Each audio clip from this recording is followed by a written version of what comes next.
This man is the world's leading hypnotist.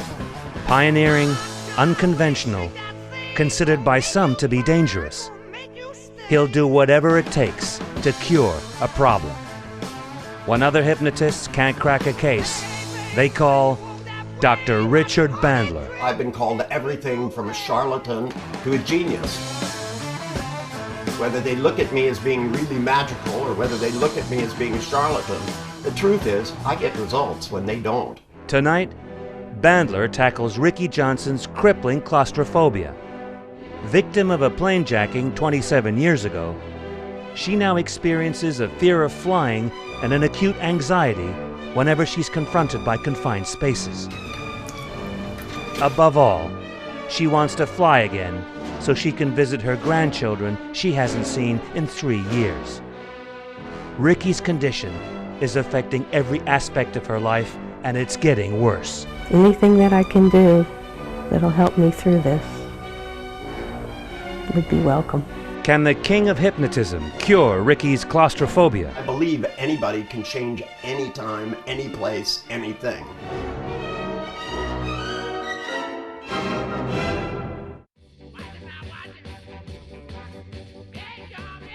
Ricky Johnson grew up in the 1950s in Westchester with not a care in the world. It was one of sort of an old-style neighborhood where all the children, no matter what ages on the street, all played with each other. One of the fun aspects was that my father owned airplanes. My father was a pilot during World War II. He flew everything from biplanes to crop dusters, everything. Where most American kids at that time are learning to drive, I was learning to fly. So when I got my pilot's license just before my 17th birthday. It's now completely ironic that I have a phobia at this point in my life about being in large planes packed with so many people. Ricky's life took a dramatic turn when she was on holiday in Peru. I was traveling in the Amazon and going back from the capital of the Amazon to Lima.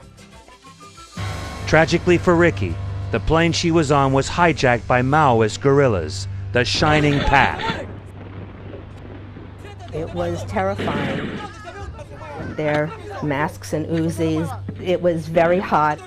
That I started to shake and gripping the handles of the seat as if I wanted to just pull the seat right out of the floor.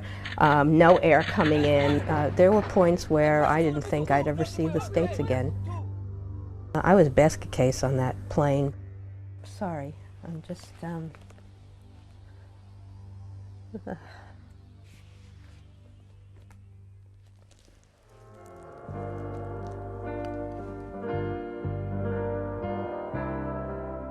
I know a lot about how the brain is actually wired up. That nowadays with MRIs and CAT scans and PET scans, we're able to look at what's actually functioning when somebody has a panic attack versus a phobic response, versus depression and all these other things. And I know a lot about how to hack into the brain and get back and change that programming so that people can be happier. Having reviewed her case notes, Bandler suspects Ricky's problem is far more complicated than a relatively simple phobia. Does it occur in other places? He believes she is suffering from acute panic attacks, but he wants to talk to her before confirming his diagnosis. How long has this been going on? When he talks to Ricky, he discovers she experiences panic attacks nearly every day, some lasting up to 20 minutes. As Bandler suspected, Ricky's brain has taught her body to react to stress by effectively closing down, resulting in acute and frequent panic attacks. So we'll go ahead and make arrangements to meet then, okay? okay. Yeah, I'll see you soon. I need to open a window because I have to be in a room with a window opened all the time. She doesn't have a phobia. In fact, she's got very classic panic attacks. In fact, I'm sure a lot of this manifested itself before the traumatic event of going to Peru. My approach to things is a little bit different than most people. I'm not so much interested in what caused something. What's important here is what she does in the future. And if I can give her some new tools and teach her to learn some new things, she'll find her way out of this. Coming up, Bandler forces Ricky to confront her worst nightmares. You really have to just go through it and get to the other side and get it over with. Will Bandler's techniques work?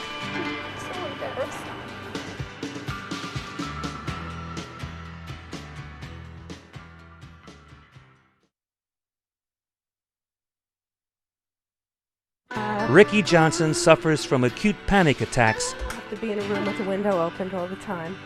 after being hijacked 27 years ago. Conventional therapy and drugs have failed her. She's desperate to fly again so she can visit her grandchildren on the West Coast. Although skeptical of hypnosis, it's her last hope. She is about to meet one of America's top hypnotists, Dr. Richard Bandler. Will his treatment cure her once and for all? Just feeling very uneasy at the moment. Hello, you must be Ricky. Ricky? Ricky. Yes, nice to meet Hi. you. Hi. Will you sit down? Do that. See, if you had your eyes closed and you were on the plane, you would still know that you couldn't move around, wouldn't you? Yes. Yeah. Yes. And it would scare the piss out of you. Yes. See, that's a good thing because it means it's not the plane scaring you, and it's not the people. There's something inside your mind. Bandler begins his treatment with what seems like a general conversation. But unknowingly for Ricky, the process of hypnosis has already started. All of that stuff amounts to an enormous amount in the moments of your life. Bandler is planting clever hypnotic metaphors. Well, it's easier to avoid things than to face them. Well, it is if you don't have the right tools.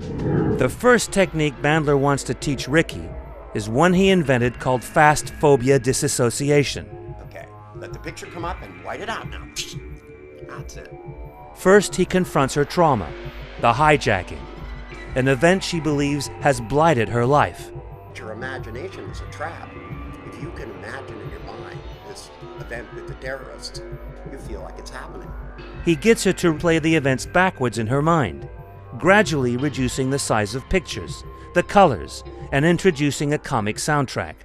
When you ran the memory backwards of the terrorists, and you ran it really fast and put a little circus music in, it's not nearly so terrifying, is it? No. Bandler also invented the next technique, now widely used to overcome any overwhelming feeling, be they fears or cravings.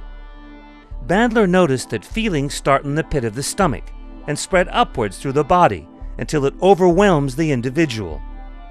These feelings spin in one direction and at a set speed. When asked to give their fear of a color, most people will say it is red.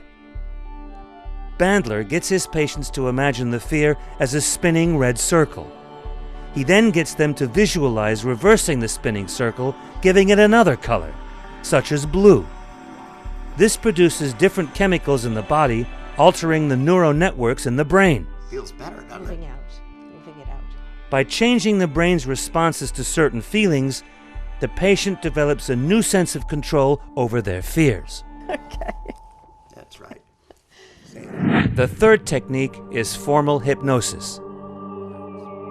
See yourself walking into an elevator. Ricky's brain has been effectively overprotecting her, resulting in panic attacks. If you're just sick to death of having all this fear, Bandler needs to override this programming. He needs to get her into a state of relaxation so he can instruct her unconscious to reprogram itself. I want you to say, not this time. Treatment over. Ricky is in for a shock. Has she understood how to use the techniques Bandler has taught her? I can walk out. You can. Now, does that mean you have to? No, if I want to. That's right. Part of the reason I closed her in the corner was so that I could test how well it was working. It's going to start slowly. I mean, I want to take her out to a couple of places and literally joke with her to the point where she can start to get a handle on this. It's going to be work. It's going to take some time for it to start to generalize through her life. This is a really powerful first step. Round, round, get around, I get around, yeah, get around, round, round, I get around, I get around, get around, round, round, I get around, get around, round, round, I get around. The next stage is Ricky's worst nightmare: confined spaces. So are you excited? Well, it's something that I'm going to have to face.